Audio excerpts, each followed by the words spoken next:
नमस्कार, बीएनएन में आपका स्वागत है। मैं हूं मिथिलेश द्विवेदी।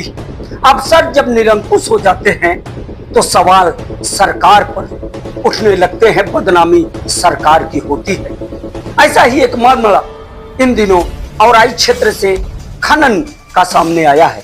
औराई में लगातार हो रहे खनन को लेकर मुखर हुए औराई के भाजपा विधायक पूर्व मंत्री दीनानाथ भास्कर ने जब खनन का मामला उठाया, संबंधित विभाग के अफसरों को अवगत कराया, तो क्या कुछ हुआ औराई क्षेत्र में, क्या कुछ खनन अधिकारियों का कारनामा सामने आया, किस तरह से खनन अधिकारियों ने, संबंधित विभाग के अन्य अधिकारियों ने खनन माफियाओं से साठगांठ कर औराई में जो खेल शुरू किया है, उससे वर्तमान समय में सरकार की कितनी बदनामी हो रही है, उसे लेकर औराई के विधायक पूरी तरह मुखर हो चुके हैं। विधायक ने बड़ा सवाल उठाया है और क्या कुछ कहा है हम आपको सुनवाते हैं। लेकिन एक बात हम आपको फिर से बताते हैं कि औराई के विधायक दीनानाथ भास्कर गलत कार्यों का, विरोध का जब बीड़ा उठाते हैं, आगाज करते हैं, तो अंजाम तक पहुंचाते हैं। और एक बार फिर विधायक और पूर्व मंत्री दीनानाथ भास्कर ने औराई क्षेत्र में खनन का मामला उठाया है। पोल खोल कर रख दी है विधायक ने, पोल खोल कर रख दी है खनन विभाग की कलाई किस तरह से खोली है, किस तरह से सरकार के स्तर से बनाई जा रही सड़कों की क्षति हो रही है। खनन की वजह से सड़क न सिर्फ क्षतिग्रस्त हो रहे हैं बल्कि पटरियां भी बैठने लगी हैं।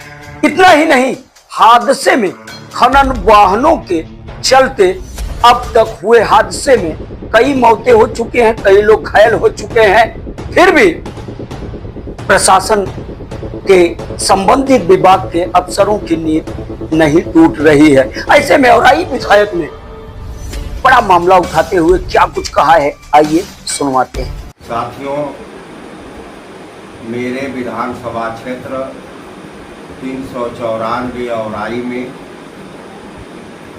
अनुश्रवण समिति की बैठक में और कोऑर्डिनेशन कमेटी की बैठक में मैंने कई बार विषय को उठाया।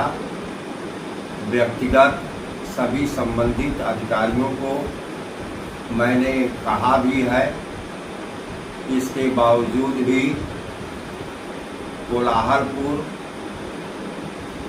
द्वारिकापुर, विक्रमपुर रोड से बहुत बड़ा खनन किया जा रहा है। और दुर्भाग्य की बात यह है कि जब हम लोग इसकी शिकायत करते हैं तो अधिकारी हम लोगों से लोकेशन मांगते हैं, लेकिन गांव में जो मेरे विधानसभा के निवासी हैं और वे लोग परमिशन लेकर के माटी का खनन करते हैं, अपने खेत का समतलीकरण करते हैं, गेहूं के बजाय धान लगाने की व्यवस्था सुनिश्चित करते हैं, तो संबंधित अधिकारी 4 बजे भोर में उन्हें पकड़ करके थाने पर भेज देते हैं और परमिशन दिखाने के बाद भी 3 दिन बाद गाड़ी छोड़ते हैं, जिससे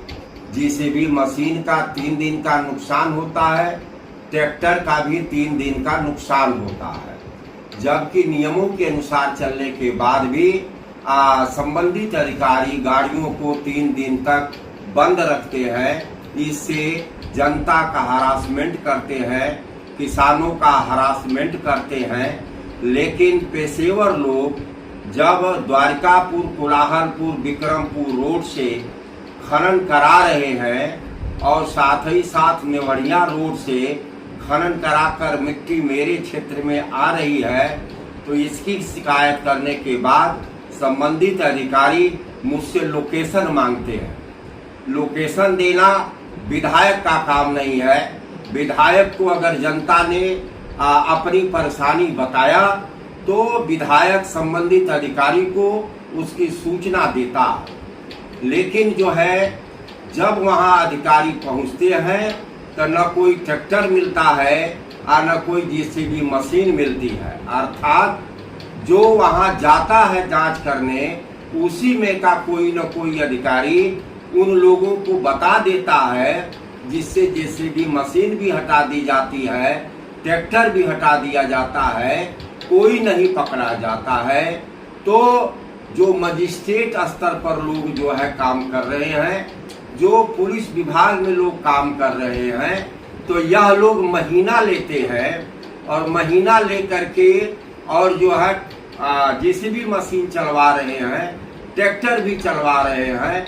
अधिकारियों को लाख कहने के बावजूद भी किसी का न जेसीबी मशीन पकड़ा जा रहा है और न ही ट्रैक्टर पकड़ा जा रहा है, क्योंकि जो भी अधिकारियों को जांच भेजा जा रहा है उनका तालमेल खनन करने वाले लोगों से है। और अगर इसे नहीं रोका जाता है तो हमारी जो रोड है मेरे विधानसभा की, वह बहुत ही क्षतिग्रस्त हो जा रही है। अब सरकार ने यह व्यवस्था बना दिया है कि एक बार रोड बनने के बाद 5 साल तक रिन्यूअल नहीं हो पाएगी। तो जो रोड मेरी ध्वस्त हो रही है और वह अब कैसे बनेगी जब वो एक बार रिन्यूअल हो चुकी है, 5 साल नहीं बीता है। उससे पहले यह दोनों रोड द्वारिकापुर, कोलाहलपुर, विक्रमपुर, मेदिनीपुर रोड ध्वस्त हो गई है, तो इसका मेंटेनेंस कौन करेगा? दूसरा जो है नवड़िया रोड ध्वस्त हो गई है, इसका मेंटेनेंस कौन करेगा? यह संबंधित अधिकारी तय करें, पीडब्ल्यूडी के लोग तय करें, जिला के आला अधिकारी तय करें। इससे हमारा बहुत बड़ा नुकसान हो रहा है। निश्चित रूप से यह सरकार को अपमानित करने का, सरकार को बदनाम करने का षड्यंत्र संबंधित अधिकारी कर रहे हैं। संबंधित अधिकारियों के लिए मेरा यह कहना है कि इसको जल्द से जल्द बंद कराएं। मिट्टी के खनन के कारण एक लड़की जो हरियाणा की रहने वाली है, महाराजगंज पोस्ट ऑफिस में काम करती है, वो गंभीर रूप से चोटिल हो गई है। और एक विक्रमपुर का दलित समाज का नौजवान लड़का जो है वह एक्सीडेंट में मर गया है। मैं तो साफ साफ कहना चाहता हूँ कि यह दोनों घटनाओं के पीछे प्रशासनिक एवं पुलिस अधिकारियों का हाथ है। इस सरकार को बदनाम करने के लिए और अपना जेब भरने के लिए अधिकारी जानबूझ करके यह काम करा रहे हैं। तो ये थे औराई के भाजपा विधायक पूर्व मंत्री दीनानाथ भास्कर, जिन्होंने खनन विभाग की पोल खोलकर रख दी है। फिर मिलेंगे इसी तरह की एक और खबर के साथ और बताएंगे कि वाकई में खनन माफियाओं का जाल औराई में किस कदर फैला हुआ है, क्यों नहीं अंकुश लगा पा रहे हैं संबंधित विभाग के अधिकारी। तब तक के लिए दीजिए इजाजत, नमस्कार।